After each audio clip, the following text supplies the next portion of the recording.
Hi guys, starting with a half of a chicken breast. Look how big this thing is. Jasmine gets that little piece. She loves fresh chicken as soon as I'm cutting it up. And I'm cutting it up in chunks because of what I'm gonna make here in a minute. It's gonna be so good, you guys. And little chunks like that are bite-sized, just about like that, okay? So I'm just using half of this big boy. So here, excuse me, I got it all cut up. Just half of it. The other half will be used for chicken salad or something. And I'm going to be using farfalle pasta today. Now, take note, if you're cooking this, give yourself enough time because it always takes a little bit longer than I think it's going to take. And I'm going to get my pan hot. And I'm going to make you guess with the other ingredient what I'm making here today. But I'm going to put some flour on all those little chunks of boneless chicken breast, getting my pan hot before I put oil in it. That's kind of the standard method. Pan hot, then oil, get it hot, and then put your protein or whatever in it. Now, I'm going to put some garlic salt on my chicken in addition to the flour. The flour is going to act twofold. A flour on a meat like this, you know, you're going to sear it. In this case, I'm going to sear it, but I'm going to cook it all the way through. So here's my olive oil. I'm going to go around the horn. This is just a regular, everyday, if you will, olive oil like that. Yeah, like that I got from Aldi. I like it though. And I have the other one out for my salad dressing. This is a little bit better grade of my olive oil. So back to my chicken. Twofold. See if this is hot enough. Yeah, it's not hot enough. Okay, I'll wait one more second and then see if it gets hot enough because I do want to cook it through. The flour on there is going to like season, protect, and even thicken whatever you're making. Think, you know, stew or things like that. But in this case, I'm making, oh, that's not too bad. I am making chicken broccoli Alfredo. And this was the very first thing that I made in front of like 400 women when they asked me to do it. I had no experience. I just was a home cook, and my sister was president of Mothers of Twins, and it was going to be at the Holiday Inn here in Pittsburgh, and she said, "Shirley, will you give a cooking demo?"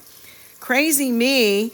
Back in the day, I'm like, okay, sure. So I showed the difference between making something fast and easy and cheating and making it, quote, the right way. Now here, I fast forwarded a little bit. I wanted a little bit more than that. It's getting brown, but I want to cook it all the way through. And on the brochure, they needed to put for all the women. And so I came up with the name, the Cheating Gourmet, because it was fast for twins, mothers, and economical too. So this is how I like it to be brown and yet cooked through. Okay, it smells good just like this. So now comes the butter. And I used about 3/4 of a stick of butter for this Alfredo sauce I'm going to make. And in here I crunched up some garlic. I crushed it pretty much. And as soon as you start to smell it, it's probably cooked enough. You do not want to scorch that. And that was my litmus test. Can I smell it? Here's the broccoli I'm going to use. It's just a bag of frozen broccoli. I'm going to use about half of it, and then I can use the other half for something else. Okay, so I put it in the microwave so it's not frozen. I'm going to add it to the farfalle. And yeah, the boil will go down a little bit. Note I have my wooden spoon so it doesn't go overflow. I'm using about 3/4 of this bag, and I like to do this when I put things away. I make sure that you can see what's in the bag, and then I buy these dollar store hair ties, and I don't use them for anything else except frozen vegetables instead of a clip. But this will come back to a boil. It was partially cooked. Like I said, farfalle takes a little time. So I know my lighting is horrible above my stove here. I'm sorry. But now I added heavy cream. If you don't have heavy cream, and it was a pretty good glug all the way around, you can just use half and half or 2% milk or something like that. But it is so much better if you're especially if you have company. Try and get some heavy cream. So this was some cheese that I'm adding in. Again, my lighting is horrible. I know that. I'm sorry. You guys have a good imagination. You can imagine that you can see it crystal clear. Sorry. So I can always add more cheese, and I will add more cheese. But here, this light. Ugh. See how the rind is a different color up here? It's starting to get hard because I've had this block for a little bit. There, I turned off the light. It helps. Don't throw that away. You can chunk off pieces and throw them in your sauce. It'll be really good. Pepper. Ground pepper, or excuse me, fresh ground pepper is better for Alfredo. But we like pepper, and my pepper shaker is on the fritz. Must need little batteries or something like that. So it looks like a lot of pepper, but it's really not too much for us. So there. We like a lot of pepper. And growing up, we only had salt and pepper to season things. We didn't have all the fancy schmancy stuff that you can buy nowadays.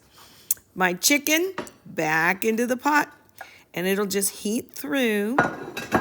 And then once that pasta, the broccoli is cooked, I put in the broccoli right in the pot with the farfalle because it will kind of disintegrate a little bit and get soft. We grew up eating pasta broccoli. Just that, not anything fancy, and would put a little olive oil on it if we had it, and definitely cheese or garlic, salt, whatever. But pasta broccoli was a side dish in my house. There was a little bit of pasta water. I didn't drain it too much. And I'm not going to dump the whole thing in because I have to see if the ratio is correct. So don't dump all of the pasta and broccoli in.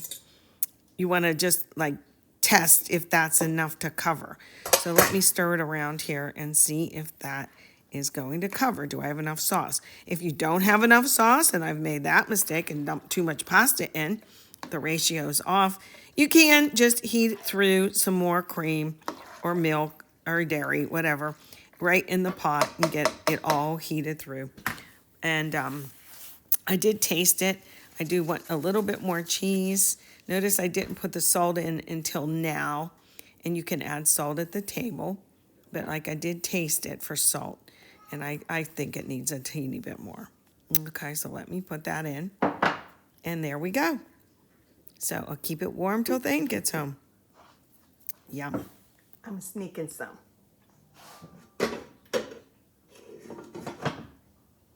Just a piece of chicken. And you know what? When you make it like this with that little bit of flour on it, it gets nice and brown. And I'm telling you, it lends flavor to the whole pot. So here goes.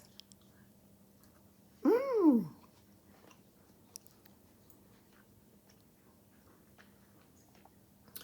Very good. And the sauce is good. Boy, is it garlicky. Now, this is where I add salt at the table. The Parmesan is salty. I added a little pinch more, but that's up to you. Excuse me, chewing. Manja! So the final dish. Ta-da! And here's mine.